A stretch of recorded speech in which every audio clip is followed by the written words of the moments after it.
మీ business ఏదైనా మీ ఊర్లో promotion చేయాలంటే అది సుమన్ టీవీతోనే సాధ్యం. ఇప్పుడే సంప్రదించండి.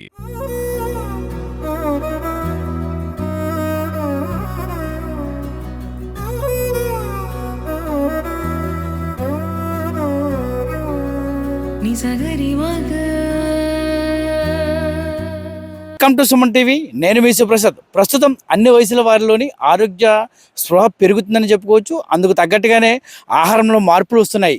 30 ఏళ్ల వయసుకే బీపీ, షుగర్ లాంటి రోగాలు రావడంతో సేంద్రియ పద్ధతుల్లో పండించిన పంటలతో చేసిన వంటల్ని కోరుకుంటున్నారు ప్రజలు. అందుకు అనుగుణంగా చిరుధాన్యాలు, కూరగాయలు, పండ్లు, బియ్యం, గోధుమ, అపరాలు వంటి ఆహార ఉత్పత్తులు భారీ డిమాండ్ పెరుగుతుంది. చాలా ప్రాంతాల్లో ప్రజలు ఆర్గానిక్ ఆహార పదార్థాలు తీసుకోవడానికి మొగ్గు చూపుతున్నారు. నగర జీవనంలో పెరుగుతున్న ఒత్తిళ్లు, రకరకాల అనారోగ్యాల సమస్యల నుంచి శాశ్వత విముక్తిని, ఊరటను పొందాలంటే పిండి పదార్థాలు ఉండే బియ్యం కంటే పోషక విలువలు కలిగిన పీచు పదార్థాలు సమృద్ధిగా ఉండే మిల్లెట్స్ను ఆహారంలో భాగంగా చేసుకుంటున్నారు. ఒకప్పుడు నిరుపేదల ఆకలి తెచ్చిన చిరుధాన్యాలు ఇప్పుడు కోటీశ్వరుల నిత్య జీవితంలో ఆహారం అయ్యాయి. ఫాస్ట్ ఫుడ్ యుగంలో ఈ చిరుధాన్యాల వైపు ప్రజలు ఎక్కువ మొగ్గు చూపుతున్నారు. ఎందుకంటే అనేక రకాల జీవనశైలి వ్యాధుల నుంచి ఈ చిరుధాన్యాలు ఊరటవడంతో పాటు ఆరోగ్య సిరులు కురిపిస్తున్నాయి. 2 పూటల వరి అన్నమే ప్రధాన ఆహారంగా తీసుకునే నగరవాసులు ఇప్పుడైతే మాత్రం ఒక పూట అన్నానికి పరిమితం అవుతున్నారు. ఉదయం, సాయంత్రం కొర్రలు, రాగులు, అరికలు, ఊదలు, జొన్నలు, వరిగెలు వంటి వాటితో చేసిన ఆహార పదార్థాలు మాత్రమే తింటున్నారు. 30 ఏళ్ల వయసులో ఉప్పెనెల వచ్చి పడుతున్న బీపీ, షుగర్ వంటి వివిధ రకాల వ్యాధులు నగరవాసుల ఆహారపు అలవాట్లు సమూలంగా మార్చేశాయి. రోగాలు వచ్చినప్పుడు మందు బిళ్ళలు మింగడానికి బదులు రోగాలు రాకుండా చూసుకోవడం ఉత్తమని అయితే మాత్రం భావిస్తున్నారు. అందుకు చిరుధాన్యాలు ఆహారమే ఉత్తమం అంటున్నారు ప్రజలు. ప్రస్తుతం మనం ఏజెన్సీ ప్రాంతమైన అల్లూరు జిల్లా మధ్యగరువు అనే ఒక గిరిజన గ్రామంలో అయితే ఉన్నాము.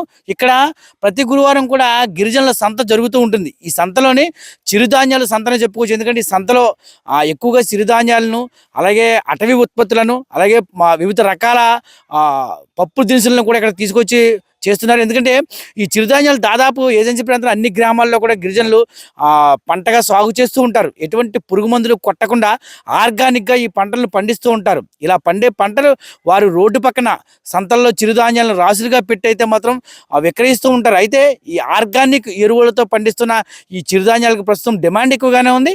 ఇక్కడ నుండి మైదాన ప్రాంతం నుంచి కొంతమంది వ్యాపారులు అయితే ఈ గిరిజనుల వద్దకు వచ్చి వాటిని కొనుగోలు చేసి అయితే మనకి ఆ సిటీల్లో అమ్ముతూ ఉంటారు. ఈ ప్రధానంగా ఎటువంటి పురుగు మందు అవశేషాలు వాడకుండా ఆర్గానిక్గా ప్రకృతి వ్యవసాయం చేస్తూ అయితే మాత్రం ఇక్కడ గిరిజనులు ఈ మిల్లెట్స్ని పండిస్తూ ఉన్నారు. చిరుధాన్యాలతో పాటు పప్పు దినుసులు అయితే మాత్రం చాలా చోటుచక్కగా ఉన్నాయి.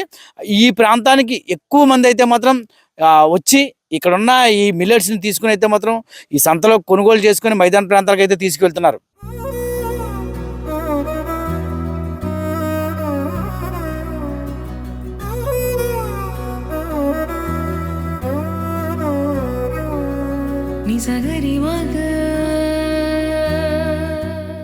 అయితే ఇక్కడ ప్రధానంగా మనం చూస్తున్నాం ఇక్కడ ప్రత్యేకత ఏంటంటే సంతలోని మిల్లెట్స్ ఏదైతే మనం మిల్లెట్స్గా చెప్తున్నామో అవైతే మాత్రం చిరుధాన్యాలు అయితే మాత్రం ఇక్కడ ఉన్నాయి. ప్రతిరోజు కూడా ఆరోగ్యానికి ఉపయోగపడే చిరుధాన్యాలు అయితే ఇప్పుడు ప్రస్తుతం ప్రజలైతే మాత్రం పట్టణాల వాసులు అయితే మాత్రం ప్రస్తుతం తీసుకుంటున్నారు. అయితే అవి పురుగు మందు అవశేషాలతో చేసినప్పుడు కూడా ఈ ప్రాంతంలో ప్రధానంగా ఈ గిరిజన ప్రాంతంలో ఎటువంటి పురుగు మందులు లేకుండా ప్రకృతి వ్యవసాయం చేస్తే అయితే మాత్రం ఇక్కడ గిరిజనులు అయితే మాత్రం ఇవి పండిస్తున్నారు.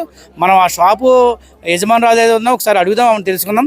అమ్మ చెప్పు, ఇక్కడ ఇన్ని ఉన్నాయి కదా, ఇవన్నీ మిల్లెట్స్, అదే చిరుధాన్యాలు అంటాం కదా, ఏంటి ఇవన్నీ ఎలా పండిస్తారు మీరు? ఈ శ్రేణిలో మేము ఎర్రు ఈ పురుగు మందులు లేకుండా అలా పండిస్తాం. మేము ఏమేమి పండిస్తారు మీరు? అసలు ప్రధానంగా ఏమేమి పండిస్తారు?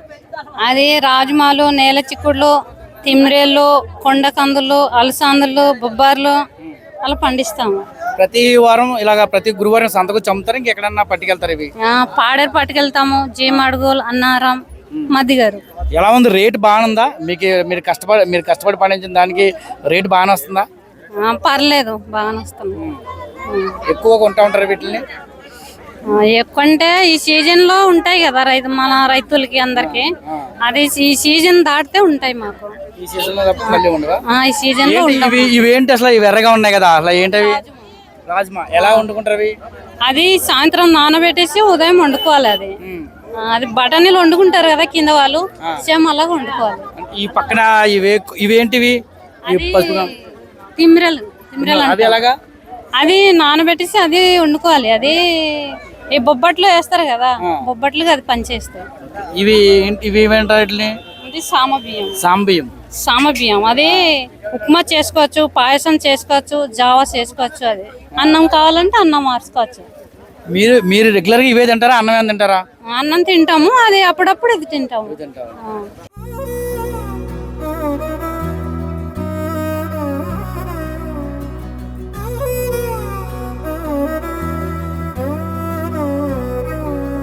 నిజగరి మగ